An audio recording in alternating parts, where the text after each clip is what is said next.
Hello. My name is actually Rafaela Cavalcanti, but that is okay, then you can get to know now. I'm that girl. This is my mom. I grew up in her business, her small business, and I also grew up seeing her struggle a lot with financial troubles.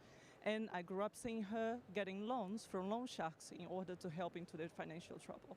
And then loan sharks, they are everywhere. They charge about 7,000% interest rate a year. It's absurd. You might know them as préstamo gota gota, loan sharks, payday loans in the US, or they are everywhere in the world, because everywhere in the world we have people that cannot access the financial system. So with that said, we created a solution to simplify the access of credit via nano credit, similar to microcredit. I can explain that better. And we have done that in a mobile platform because nowadays it's easier to access internet via phone than website or something physical. The first step into this financial inclusion is the creation of an alternative credit score model based on behavior. And that score model let us include these people that don't have credit history or have a bad traditional credit score. We then improve their lives because now they get credit, formal credit, not with loan sharks. And then we build for them a credit history. That's the most important part of our product. With this credit history, we can bridge our clients to financial institutions that want to offer microcredit, that want to offer other financial services, that want to come to these excluded markets. So we are B2B2C at this moment. We are intermediate with the financial institution and the final client. We are all over the country. That's all mouth to mouth. Not even $1 was spent to make this work. And we can make this work because I have the experience with my mother, but I also am UN fellow. I'm IMF Cartier Women's Initiative Fellow as well. My co-founder, he has developed already an alternative credit score model that has been used good, well done, positively in Indonesia by International Bank. And our CTO has tons of experience developing fintech and apps that is strong and risk-free for our users. So the access to credit that gives a huge impact into the lives of these people. And the main pillars are protect, inform, and grow. And we do that by saving them money because they don't have to pay the extreme amount for loan sharks. And then we inform, being transparent, and trust our clients, trust that they will be good payers, trust the data that they are sharing with us. And then we grow because we give incentives for them to pay well, to build a good credit history, and then develop better. But yeah, this is my mom with her business and all the clients that we are helping today. Wonderful. That sounds very exciting. And I saw a little Isaac logo there. Were you a member of Isaac? Yes, hey, Isaac, then. I'm an alumni myself from 20 years ago. Wonderful. Okay, next up we have Emmanuel Santi from Afrilanthropy, building a global solidarity app. There you go. Good morning. My name is Emmanuel Santi. I manage Afrilanthropy, which is an incubator of early-stage social enterprises in Africa. But I'm going to talk to you about Riding the Rainbow, a project that started a year ago in my garage with my kids' outgrown bikes. How do I move the... Okay. So I had a couple of bikes that I wanted to give away. Very simply, I decided to offer them to young refugees coming to my city. The joy in the eyes of these kids struck me so much that I decided to offer my garage as a place to share, a place to collect and distribute used bikes for young refugees. 300 bikes later, 5 garages open up across the country. We created a big movement, but something very special was happening in that garage. You can imagine people coming, rushing to my garage, ready to drop and dump the bike, because we're not used to donate anymore. We dump to the Red Cross, we dump to NGOs here, we dump to a lot of places. We don't donate anymore. People were entering the garage and were meeting people. And the meeting with people were creating something magic, which people call empathy. And people started doing extraordinary things, which are at times very ordinary, like giving some advice. That advice allowed lots of kids to join football clubs, for instance. People find jobs in my garage. So I decided to create an app that allows everyone in the planet to be able to have the same emotional experience I had with my kids in the garage, that all those rushing people that were coming had to stop and pause their life for a moment and be an engine of social integration. So we created this app, which was developed in Ukraine by Ukrainian developer under the most challenging circumstances you can imagine, that are now changing the lives of many kids in Europe. This is a story of Margot. Margot used to play piano in Ukraine. And of course, their biggest grief was having left the piano. And then she received a piano from another Luxembourg resident. And what it was special that the Red Cross enjoyed, that she's staying in a camp managed by Red Cross.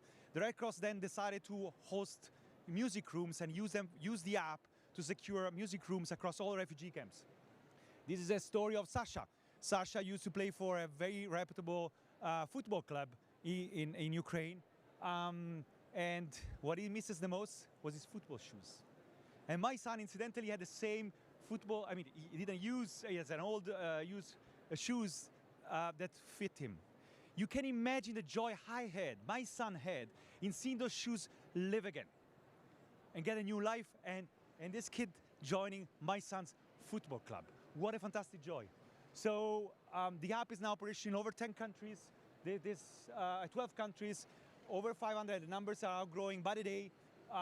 We're actually offering joys about all kind of items, not only bikes, music instruments. Join us. Download the app today and join us with your organization. A lot of things that we can do together. Wonderful. Thank you so much. Clearly excited about it. That's wonderful. Excitement is half the way. Next up is Sophie Blackstad from Hiveonline. Welcome to Change Now, and the floor is yours. You click with the green button. Thanks very much for inviting me to pitch today. 175 million African smallholder farmers could be growing more food, but cash flow is a problem.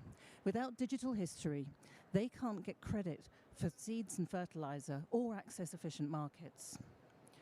Hiveonline helps them grow more food and help move Africa from being a net importer to a net exporter of food. I'm Sophie Blackstad, Hiveonline CEO. I've built banking systems and infrastructure in 60 countries, including 13 in Africa, and I've seen firsthand how difficult it is for banks to reach farmers. I became a payments and blockchain technology expert, and I'm combining that expertise with the deep local knowledge of my international team to overcome the digital divide. Our comprehensive solution builds a bridge to the digital economy, moving farming communities from paper to online. Many don't have phones, so we use cooperatives, savings groups and merchants as hubs, so nobody's left behind.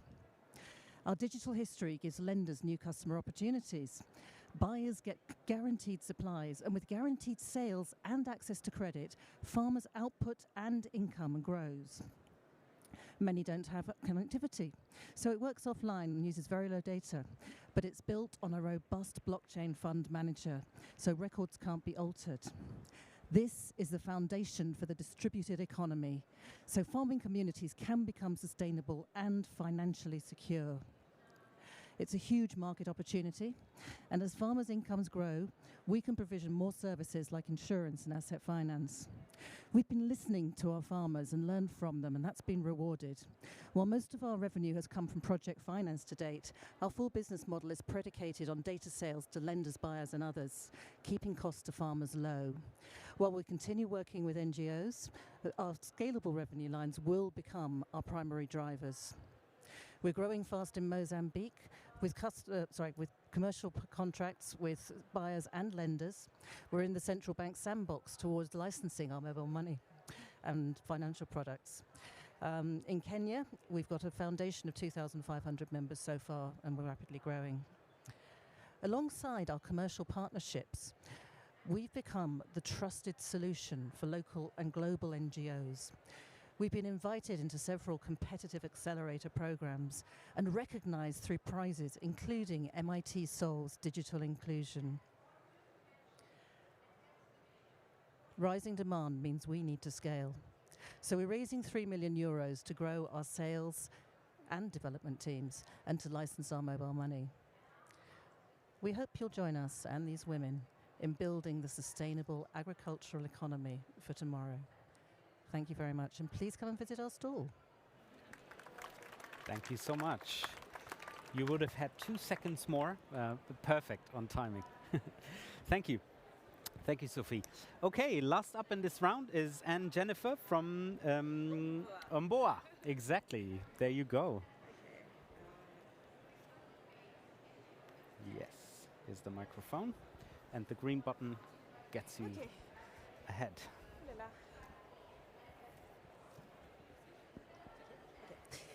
Hello everyone, my name is Anne Jennifer and I'm the founder and CEO of Ohmboa. Before giving you more information about my project, let me tell you a short story. The reason why I woke up one day and decided to create Ohmboa. I have a little sister named Joyce and she's actually 12 years old. A few years ago, I was looking for her at school and she was crying. When I asked her why she was crying, she said it was because her friend told her she cannot be Frozen, the Disney princess, because she's black, and black can obviously not be princess. I know that those words were said in an innocent way, but for me, it emphasized a huge problem in society, which is the lack of valorization, representation, and awareness of minority cultures. But according to research firms such as McKinsey or IFOP, 80% of people think that diversity is a good thing, an asset. So why this lack of awareness? Why don't people share and know people with a very different culture? When the question is asked, almost 50% answer because they don't have the opportunity. I think it was a shame. That's why I decided to create my project, Ohmboa. Ohmboa is the first web platform that enables minority and women-owned businesses to share their culture through traditional, authentic, and experiential workshops. We used to connect community and make world culture accessible for everyone.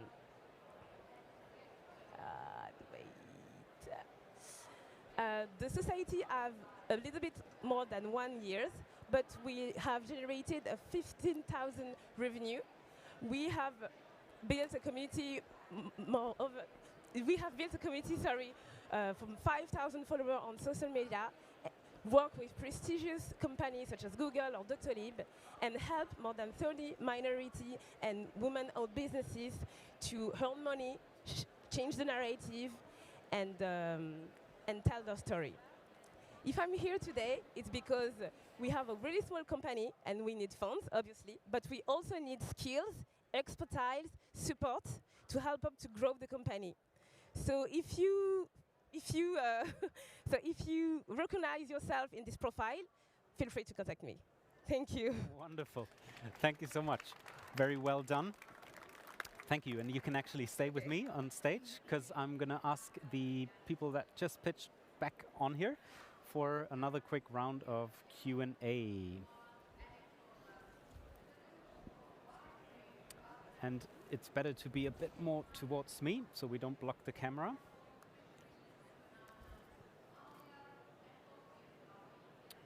Emmanuel is missing. Left before the Q&A. Yeah, no, there he is. Chatting away, connecting, collaborating, hopefully. Sorry. All about sharing for you, you know. Exactly. So, okay, dear jury, ask away any of your questions. Same procedure as last time. Ryan. I'll start. How do you measure your impact? Can you walk us through your impact metrics for everybody? Since everyone's gonna get to answer that, please keep it super short. But great question, thank you. We have a number of very simple indicators which are available on the website. Number of things that are donated, number of happy people, number of nationalities. But actually, what we are not measuring is the indirect impact, which we capture through more storytelling, stories that people send us and publish on social media. That's very hard for a decentralized app, which is used by people across different countries. We're trying to do as much as capturing that storytelling. So, thank you. Very simple for us. We capture all this data, so we measure people's income, their savings, their revenue. We are also in the process of building measurements for carbon, and with the intention to hook up to carbon markets later this year or next year. Fantastic. We see the people that would not be able to acquire credit with the credit history and the current score, and then we give credit to them. So the amount of people without being able to, and that's the change of income, because a small business the income of the business is the income of the family. So if the income grow, they probably are getting better. If there are changes on demographics, that they answer continuously in our app. We used to measure our impact with the number of women that we are able to support, the number of money they are able to earn, and we also measure our impact with the number of sensibilization. Wonderful. Over here and then to your left. Yes, for Jennifer, can you please precise what is your business plan? Are you an enterprise? Are you a non-profit organization? Okay, we are an enterprise, and our business model is based on commission, but we only the commission is only take on customers and not on the woman. Great. Yeah. Yeah, I had a global question on the economic model of each of you. Exactly. Go ahead. You already, yeah, you just said. We are B2B2C at the moment, and then we are going very soon to be B2B as we separate this core model and offer for whoever wants to look into behavioral data. And we offer white label of our app to microcredit providers that are paper and pen and need to be a little bit more digital. So we are data sales. We charge 2% on distribution of loans, on disbursement. We charge 2% on the price of crops that are sold to buyers. We also charge subscriptions to top-level lenders who are using our tool to manage the risk in their portfolio, as well as providing data to NGOs who are also customers of ours. We are a charity, and we rely, at least for this Ride in the Rainbow, on a lot of donations. But we have a plan to, now it's too early, but to get more donations from the platform, crowdfunding, but also to asking people that use the platform, that are happy with the platform, to actually donate. And also we have organizations that also sign up in the platform, like Red Cross Luxembourg is using quite a lot.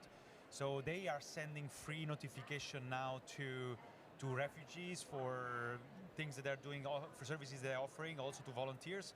And this, we're gonna add a premium version for the organizations that are partner. We have 35 partners to then make special announcement and things through the app. But this is, it's like a long journey. For the time being, we're really relying and you know, open to any advice of foundations, charities that want to associate themselves to our project. Wonderful. You can keep the mic for a moment. Any other questions from the jury? Again, a question for everybody. Like, where would you like to see your business and your impact in the next 2 years? Yeah, maybe. I like to create the largest community to support refugees across the world. And we already have 35 organizations that are joining forces. And the idea is the map will be not only a map of projects, but a map of services, so that the refugees walk in any country on the planet and is able to connect with organizations, people, and really have an action. And my biggest dream is also to go to developing countries, and we're still trying to figure out what would be the business model, because it needs some adaptations. We are very proud that we started yesterday in Ukraine for internally displaced people, and Ukrainians helping Ukrainians. But again, this is a global app, and it's for all kind of refugees. It's not only for Ukrainians. I like to insist on that. Okay, so we are going to be hitting 100,000 plus by the end of this year, probably 300,000 by the end of next year. As I said, we are also bringing in carbon as a revenue line, both for us and for our farmers, obviously. So we see the transformation as being, first of all, giving farmers the buying power, the selling power, giving them the calling shots on what gets paid for crops, as well as enabling them to be rewarded for sustainable agriculture, which obviously is really important, especially in the communities we support, many of whom are subject to climate vulnerabilities in places like Mozambique. We see ourselves as financial infrastructure for the future. On my side, that is on the Alternatives core model. It's not a new IDE, but many companies have failed because it's very difficult to choose which data to be continuous. We want to, within the next 2 years, make sure, prove that this alternative model that we are developing is reliable. And then we are already calling attention from one of the biggest standard model, which is Experian. We're talking to them tomorrow, so maybe within 2 years it will happen that our alternative one will be together with the traditional model. Wonderful. And on my side, our main challenge is to build an amazing team because we are a really, really small team. And of course, to grow our community of women and turn into 30 to 150 women. Big dreams, but very nice. Thank you. Maybe last question? Yeah, I have a question for Emmanuel. How do you choose so what's your go-to-market? How do you choose the city you want to develop in? Yeah, I mean, I think it depends also on the partners. We try to go into a country because we have a partnership and we establish partnership as we go. Partnership can be with churches, football clubs. We have the most diverse set of partners. You can find it on our website. But this is really where the engine is really, I mean, a lot of people are using this app. Also, they heard about it from social media and then they post on. You know, it's a bit challenging for us to alert refugee support organizations to spread the word, and we don't want to do it. So the best way for us to grow is to engage with organizations that work in these areas of circular economy, refugees, sports, and having them as really be the leaders in their territory. There's no way I can promote the app from Luxembourg through across the world.